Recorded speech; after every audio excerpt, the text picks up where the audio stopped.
ભૂલો ભલે બીજું બધું, મા બાપને ભૂલશો નહીં. નમસ્કાર, સ્વાગત છે આપનું આરબી ન્યૂઝમાં. હું અશ્વિન રાઠોડ. જે આપણે વિસરતા જઈએ છીએ સંસ્કારોને આપણે કઈ રીતે બચાવી શકીએ એવું વ્યક્તિત્વ જે આખા ગુજરાતમાં ખૂબ નામચીન છે, નિકુંજભાઈ વેકરિયા, જે આ મા બાપને ભૂલશો નહીં એવા કાર્યક્રમો થકી જે આપણે ભૂલાઈ જાય છે સંસ્કૃતિ, એને પોતે આગળ વધારે છે. અને આપણે શા માટે આપણા મા બાપને ભૂલીએ છીએ એના એ સંસ્કારો, એના પ્રોગ્રામ થકી એ આપણામાં રેડે છે. તો નમસ્કાર, સ્વાગત કરીએ આપણે નિકુંજભાઈનું. નમસ્કાર, સ્વાગત છે નિકુંજભાઈ આરબી ન્યૂઝમાં. Thank you. કેટલા ટાઈમથી આ રીતના આપણે કાર્યક્રમ કરો છો મા બાપને ભૂલશો નહીં? હું સાહેબ આજથી 7 થી 8 વર્ષ થયા આ મા બાપને ભૂલશો ને કાર્યક્રમ કરું છું. કદાચ એકાદ દીકરાના મગજમાં જો આ વાત ફિટ થઈ જશે ને તો મારો કાર્યક્રમ સફળ થઈ જશે. અને દીકરાને લગ્ન પહેલાં મા બાપ એટલે કોઈ વાંધો ન હોય, પણ જ્યારે લગ્ન પછી અલગ વ્હીલ આવે ને, હા બરોબર છે, ત્યારે આ બધી તકલીફ પડે. કોઈને સાસુ સસરા ન ગમે, અને ગમે ત્યારે હું ગામ જાઉં છું, ગામ કહું છું કે મારી યુવાન દીકરીઓ, મારી યુવાન બહેનો આજના સમયની અંદર હારી ગાડીઓ જોઈને, મોબાઈલ જોઈને મોહી ન જાય ને. કારણ કે આજના સમયની અંદર દેખાડવાના પણ કંઈક જુદા છે અને ચાવવાના પણ કંઈક જુદા છે. જે દીકરી પોતાના મા બાપની ન થઈ ને એ સામેવાળાની કોઈ દી નહીં થાય. એ લખવું હોય તો લખી લેજો. મારા ઠાકોરજીના જન્મ લેવો હતો ને તો એને પણ મા યશોદાના કુખનો સહારો લેવો પડ્યો હતો.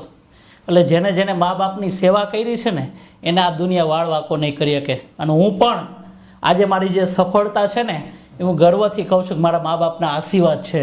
જેના મા બાપ પોતાના સંતાન આટલું સુખી હોય છે પણ છતાં એના જોડે નથી રહેતા, તો એના વિશે તમે શું કહેશો? આ દુનિયાની અંદર બાપ બે જ વાર રડે. એક દીકરો તડ છોડી જાય, પપ્પા તમે મારા ભેગા નહીં, તેથી બાપ આ દુનિયાથી હારી જાય. અને બીજી વાર દીકરી સાસરે જતી હોય ને ત્યારે બાપ આમ ઊંચું ઉપાડીને ન જોઈ શકે. આજના સમયની અંદર દીકરા દીકરીઓ, ખાસ તો દીકરીઓ કે પોતાના મા બાપની ધાર્યું કરશે ને એ દીકરી આ સંસારની અંદર સુખી થાય. અને જેટલી પણ દીકરીઓએ પ્રેમ લગ્ન કર્યા છે એ કોઈ દી આ સંસારની અંદર સુખી થાય નહીં એવું મારું માનવું છે. તમે તમારા મા બાપને ન સાચવી શકતા હોય તો એ પૈસો શું કામનો? તો આ વધતા વૃદ્ધાશ્રમ વિશે તમે શું કહેશો? હવે સાહેબ આ વૃદ્ધાશ્રમ વધતા જાય છે એ આપણે નામર્દાંગીની નિશાની છે, પુરુષોની. બરોબર. બાકી દીકરો જો 20-20 વર્ષ સુધી પોતાના માતા પિતા સાથે રહેતો હોય અને અચાનક 5 વર્ષનો પ્રેમ મળી જાય અને 25 વર્ષનો પ્રેમ ભૂલી જાય તો આપણી નામર્દાંગીની નિશાની છે. એટલા માટે દરેક સમાજને કહું છું કે ભાઈ વૃદ્ધાશ્રમ બંધ કરવો હોય ને તો જે ઘરની અંદર દીકરી તમે લ્યો એ ઘરની અંદર કોઈના મા બાપ દુઃખી નથી ને એ પહેલા જોજો. બરોબર. કોઈના સાસુ સસરા વૃદ્ધાશ્રમ નથી ગયા ને એ તમે જોજો. બરોબર. કારણ કે એની દીકરી તમે લેહો ને એટલે તમારે વૃદ્ધાશ્રમ જવાનું છે. કારણ કે ધોરા તો ગધેડાય હોય. હા બરોબર. જાતિ સ્વભાવ કોઈ દી ન જાય. આ લખવું હોય તો લખી લેજો. બરોબર. આ કઈ વસ્તુને જોઈને તમને એમ થઈ ગયું કે ના હવે આપણે આ કાર્યક્રમ કરવા જોઈએ, લોકોને જાગૃત કરવા જોઈએ આ વસ્તુ વિશે? હવે સાહેબ આમાં એવું છે કે મારા મા બાપે એવું કંઈક બીજ વાવ્યું છે ને તો જ મને આ વિચાર આવે, નકર ન આવે. બરોબર. અને મારા ગુરુ લક્ષ્મીચંદ બાપુ એના હાથ નીચે હું તૈયાર થયો. હું 7મું ભણતો ત્યારથી મારા મા બાપને પગે લાગીને પછી જ હું આ સંસ્થાની અંદર ગમે તે કામ કરવું હોય ને આગળ વધું છું. કારણ કે ભગવાનથી પણ જો એક ડગલું આગળ હોય ને તો પોતાના મા બાપ હોય. અને હું આ સંસ્થાની અંદર એવા કિસ્સાઓ જોઈને, એવા અનુભવો જોઈને મને અંદરથી એવો વિચાર આવ્યો પહેલાં હું આચરણમાં લઉં, બરોબર, પછી સમાજને આપું. કારણ કે અત્યારે પોતેને કાંઈ કરવું ન હોય ને બીજાને ખાલી સલાહ જ આપવી એવા વધારે વધી ગયા છે. પણ મારે પહેલાં આચરણમાં લેવું પડે ત્યારે લોકોને લાગે કે નહીં મા બાપની શું કિંમત છે. પણ જે દીકરાએ મા બાપની છત્રછાયા ગુમાવી છે ને ગમે એટલા રૂપિયા ખર્ચો નહીં પાછી નહીં મળે. લખવું હોય તો લખી લેજો. મા બાપ અહીંયા એકલા હોય, ખેતી સંભાળતા હોય, આપણે જોઈ છે કે અને છોકરા અહીંયા ઉદ્યોગમાં કે નોકરી કરતા, હીરામાં ઉદ્યોગ કરતા હોય કે પોતાનું બિઝનેસ કરતા હોય, તો એ સંભાળતા મા બાપને સાચવવામાં અને આ બધી વસ્તુમાં તમે શું કહેવા છો? સાહેબ આપણે ગમે તે દુનિયાના ખૂણે હોઈએ, અંતરનો પ્રેમ ગમે ત્યાંથી લાગી જાય. નરસિંહ મહેતાને ક્યાં મોબાઈલ હતા તોય મારા ઠાકોરજી હારે પ્રેમ હતો. એમ તમે ભલે બિઝનેસ તમે સિટીની અંદર કરો પણ દિવાળી ઉપર તમારા મા બાપની સાથે રહો, મા બાપને પગે લાગો. કારણ કે તમારું સંતાન જેવું જોશે ને એવું કરશે. આજે તમે જો તમારા મા બાપને નહીં સાચવો ને તો કાલે તમારું સંતાન તમને નહીં સાચવે. એ લખવું હોય તો લખી લેજો. હવે આ મા બાપને ભૂલશો નહીં કાર્યક્રમમાં તમે એક ઝલક થોડી બતાવી દો કઈ રીતનું તમે ભજન દ્વારા ગીત તમારા દ્વારા બનાવો છો કે શું કઈ રીતનું હોય છે? એટલે શરૂઆત હું કાર્યક્રમને કરું ને ત્યારે ત્યાંથી કરું.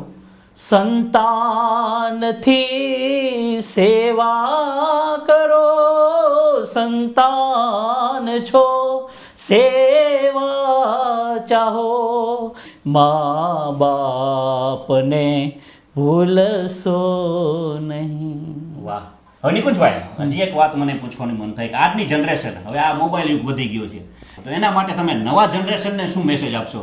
યંગ જનરેશન માટે. આજનું નવું જનરેશન મોબાઈલ વાપરો, મોબાઈલ વાપરવા ના નથી, આજના યુગમાં વાપરવો જ જોઈએ. હા, બરોબર છે. પણ આનો આ મોબાઈલ જો તમને ધારે ને તો ભવસાગરથી તારી દે, અને ધારે તો ટાળી વતન દે.